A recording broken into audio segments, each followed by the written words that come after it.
access your mouse? Yeah, I don't see it. Okay. Go ahead and go to your grade book. Let's look at the grade book columns. Raise hand. Go sit in your room. Full grade Please. center. Okay. That's all there is.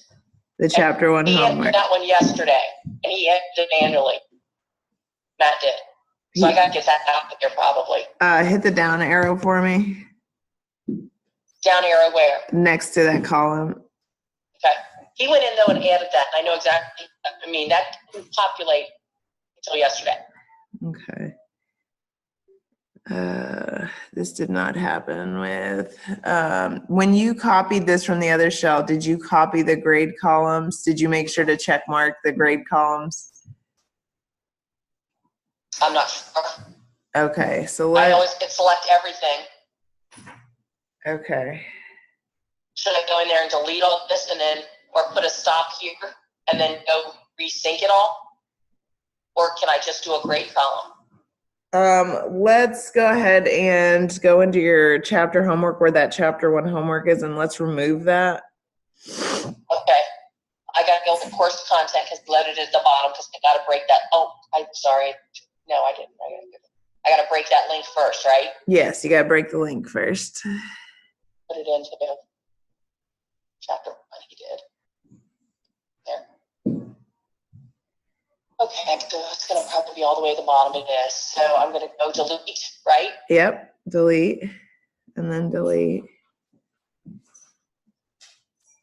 Okay, now I got to go to the grade book and delete. Yep.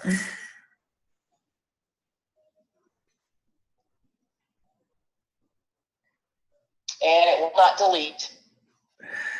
So I have to hide from instructor view. Hide. No, don't hide it for a second. Go ahead and go to the course content area. Course content. And partner content. Partner content. And then content, market, or commercial. I forget, yours is different. Yep. It's pulling up. It's thinking. Okay. Boy. Come on. Still thinking. Are you on campus today? No, we're supposed to be off. I just got to get this done. Yeah.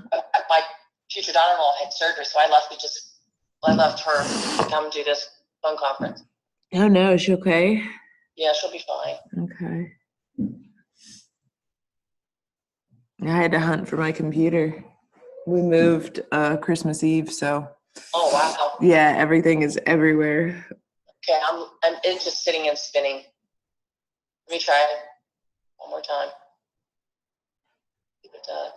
There it goes. Okay, so click so on. So just engage, right? Yep, click on Cengage.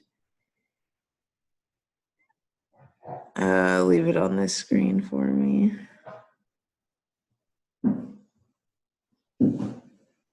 Okay. Activity scores, that's right. 104Z. Scroll down for me in that inner scroll.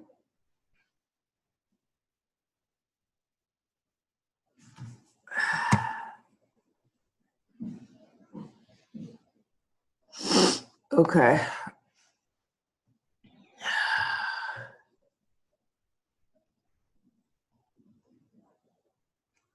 Let's see. Everything is there.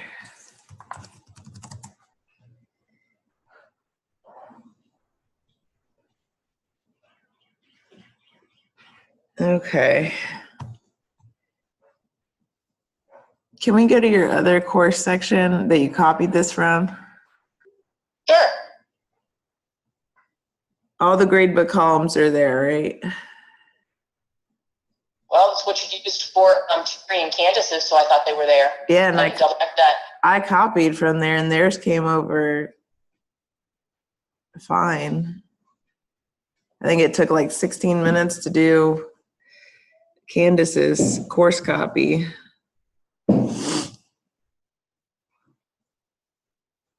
Okay.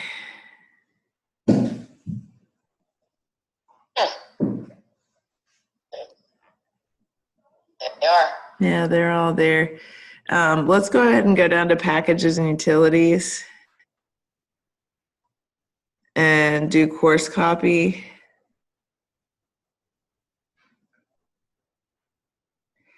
And select your course. Oh boy.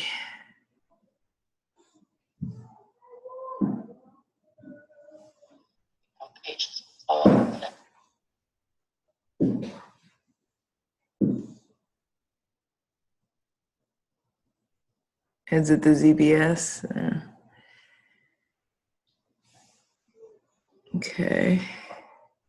And then let's go down and choose just grade center columns and settings.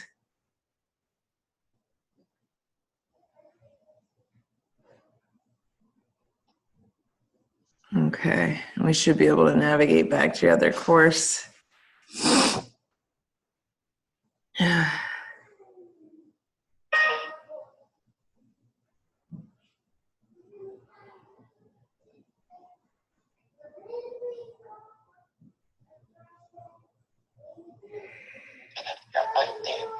There it is. Okay.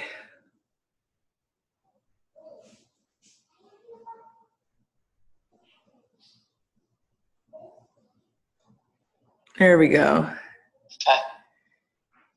Okay, so everything's in there. What you want to do is go to the course content area. Yep. And when class starts, you're going to go into MindTap and we're going to do something called a manual sync just to connect the homework that's in here to those columns that are in the grade book. And that'll be a nice, simple process. I already have something that I can send you for that. So when do we need to do that? Whenever a student registers into the actual MindTap course, we'll be able to do that. Okay. I got to rename this too. I forgot. Okay. All right. So here's what I did because the timing of this was inconvenient that I couldn't get this solved early enough. I rebuilt one of my entire courses. Okay. Which was very labor intensive and very time consuming. So because I need to go on vacation and I'm not going to have access to the internet, on this course here, I developed it a little bit differently because I did not select the gradebook column in my course copies, which is, I guess, what I'm supposed to do from now on. For midterm 2, you're only using half of the assignments, so yeah. So what I did was I went and I did a course copy, but then I hit all these folders, just created an assignment folder, and had to re-upload all the assignment through the rest of the chapters. Okay, and only the chapters you're using? Yep. Okay. And I had to so that was kind of a simple process. Okay. But they're all hidden. So it's a nice way to kind of maybe look at, for me, how to build a class, which is going to be simpler for the students. Yeah. So that was an option that I did for just in term 2, just to see the difference in shells. Okay. So every time I course copy, I need to make sure I add the grade column. You're telling me? Yes. Every time you just want the grade columns and settings. It's not going to copy any of the students, so you can do that every single time, and it's just going to bring over all those columns that are already in there. That I already worked on and grade counts towards grade and things like that. Okay. Exactly. Okay. I must have missed that on the one part where we were doing it, where the clip just happened so fast that I missed it. Yeah, I think it's just because when I hit select all, it auto defaults that. It doesn't on mine. It doesn't on yours. I think it's just because yours is developmentally different than everyone else's. I have no idea why yours is different. Okay. Yeah. So then that was one of the tricky parts that I think. So from now on, is it going to be an issue? Should I ask people for a shell? So we just have the Blackboard shell? Or is it going to be okay to just keep copying that shell? It's okay to keep copying the midterm one and the comprehensive. If you want to ask for like a sandbox shell for midterm 2, and I believe you can request that I have access to that shell based off my email address and username. They can make me an account, and I can develop that for you based off the copying from the comprehensive shell, the way that's built. That's okay. The work's done. I'm teaching this next semester, so if I run into problems, I'm going to much earlier. Okay. We'll probably have another meeting just to go through this. Oh, yeah. Gels. Oh, yeah. This is not smooth, and I was not happy this time. Yeah, I think yours is just a different process because you have different access than the other two, because their process was, I think the course copy took us maybe 7 minutes tops with theirs, and everything flowed over and everything connected.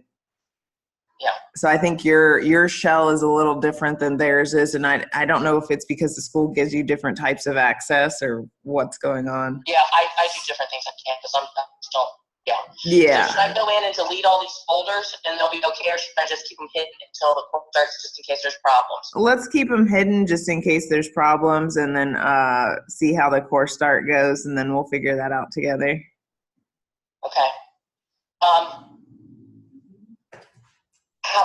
How about me getting enrolled as a student as a Gmail account? You said we needed a personal one. That's another topic we didn't get covered yet. You said, I'm sorry, repeat that for me again. I'm sorry. I need to be enrolled in these classes as a student. Oh. See it from their view. And we're on Include Ed, so it's as simple as giving me an access code. And it's something that I'm going to want to do every semester while I'm on campus. Okay. You guys are Include Ed, so you won't need an access code. You just need to get the school to give you a student account.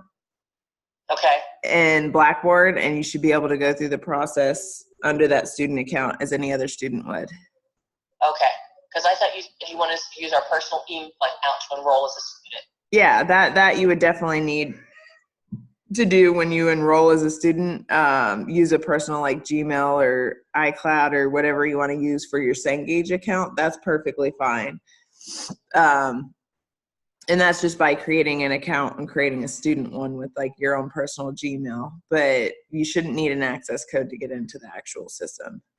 Okay, that's why I told Matt that we had an Include Ed, and that's that we talked about what to do. Yep. I need to go to my IT person and ask for a student account as well as an instructor account, so we can enroll a student in these. Yes, you'll want to make sure you have a Blackboard student account. Okay. I am here just to chime in, and yeah, I wasn't sure how that worked with the whole Include Ed versus having the access code thing. So that's good to know. The IT just needs to create like a student account for her. Is that what it is? Yeah, IT just needs a student account, and then when she gets through the registration process, Cengage will prompt her for connecting access to Cengage, and that's when she'll create a new student account with a Gmail. Gotcha. All right. Okay. And I missed a little bit of this, but it looked like you guys got everything taken care of with linking the courses with the columns. Yeah. I created the midterm 2 differently, and I kept those folders hidden just so I could get this done last night because I wanted this done today. Yeah. Do you have a video on how to navigate MindTap? Not how to register for MindTap. No, we have that. But how to navigate MindTap, because sometimes they don't know that those, when you go into the MindTap, like they need to be able to hit those down arrows and things are broken up by chapters. There is something that you want it from a student perspective. I do. Yeah, there's something that's available for like how to navigate MindTap. It's even broken down to like how to complete an assignment and how to check your grades. So I can give you that access list to add into that area if you need to. Okay, that's perfect. Okay, is there anything else you need beyond that for the students? No, not till we get in, I guess. And okay, is there a way that we can double check to make sure that there's that liner set up okay now before we hang up? I'll just go into each one of mine, make sure that the students shouldn't have problems with access. Yeah. Because when the semester starts, I don't want to have to be calling and double checking on them. Yeah. I don't want them saying they have problems getting in. The first day of class is the 7th. Is that right? Yes. Okay. I may try and be on campus like the 9th or 10th, and be available either near like the bookstore or in a certain location in the cafeteria so that you can send your students, like if you have any problems, Melinda will be available. And I think Matt may be around certain days too. Yeah, absolutely. Just let me know those, and we'll post those on our announcement page. Okay, and you should see an email coming out from me today. I'm going to host some online office hours, so students who want to register early, or if they just want to hop online during my available office hours, I can walk through students through the registration process if they need help. Okay, we don't allow students to register early before the semester starts. Okay. So you wouldn't. That's just a policy. Okay, I'm hosting one every week for the month of January, so there'll be an opportunity the entire month of January for them to be able to log in and have me help them. Okay, that's perfect. So I know I got to rename this link here. Yeah. So the students click on this, and I'm just going to click on it. It seems to open everything okay, correct? Well, yeah, you have it open in a separate window already if you hover over that Chrome. Yeah, there it is. Yeah, it'll open up. Up here, is there any way we can say what course we're in when we click on that? It's not there, but if you go up to your name in the top right and click on that, sections, you can either do, you can do switch courses or hit about, and it should tell you. About, okay. And it's that initial screen that it opens up, so it tells you spring 19. Yep. Okay, so when that opens to that about page, then it should have no problems at all today, right? Nope. I mean, students should be able to get in just fine. Exactly. Okay. I think that's everything for me. Carrie Bell, I'm going to be calling you that she needs help. Yes. The course copy came across before I talked to my other adjunct. Okay. And they need this exam added into their shell. Oh, okay. I'll get Aaron Solly to do that, and they don't have to worry about it, and then I'll just help them pull it in once he's done. Okay, that's perfect. Okay. But I'm just going to be asking for help on that. I said, I don't know how to do it. I'll stick it on to you. Got you covered. Okay, I'll CC Terry Bell on an email that you're aware of the chapters 1 through 4 comprehensive, and you'll take care of it. Yep. Loading it into their shell form. Yes. Okay. I think that's it. Okay. If I run into more problems, I'll shoot you an email. Yeah, and this is my cell, so if you want to save it, just reach out to me on my cell by text or call, and we'll be able to handle it. Yeah, I got it. Okay, I got it. From your help. Hope you better. Thank you. Okay, bye now. All right, bye. See ya. Bye. See ya. Thanks, Melinda. You're welcome. All right, bye. Bye.